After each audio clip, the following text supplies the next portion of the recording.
আপনার NID card দিয়ে কয়টি সিম কার্ড রেজিস্ট্রেশন করা রয়েছে এটা জানার জন্য আমাদের প্রথমে আমাদের ফোন থেকে ডায়াল প্যাডে যেতে হবে এবং এখানে আমাদের ডায়াল করতে হবে 16001#।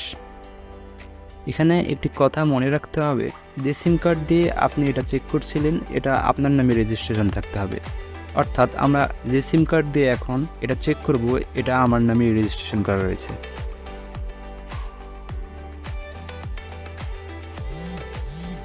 এরপরে এখানে আপনার এনআইডি কার্ডের লাস্ট 4 ডিজিট লিখতে বলছে। আমরা এনআইডি কার্ডের লাস্ট 4 ডিজিট এখানে লিখছি। এরপর এখানে দেখতে পাচ্ছেন you will get an SMS সুন।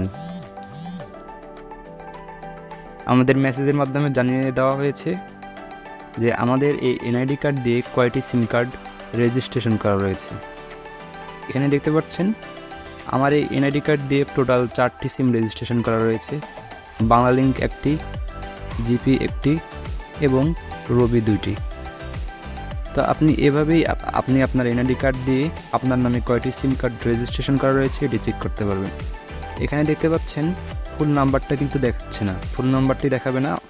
আপনার যদি মনে হয় এই সিম কার্ডটি আপনি ইউজ করছেন না, এখান থেকে যে কোনো একটি সিম কার্ড আপনি ইউজ করছেন না, তাহলে অবশ্যই এটা আপনাকে কাস্টমার কেয়ার থেকে ব্লক করে দিতে হবে। কাস্টমার কেয়ারে যেতে হবে এবং সেখানে কথা বলে এটা ব্লক করে দিতে হবে। তো এই ছিল আমাদের আজকের ভিডিও। ধন্যবাদ সবাইকে।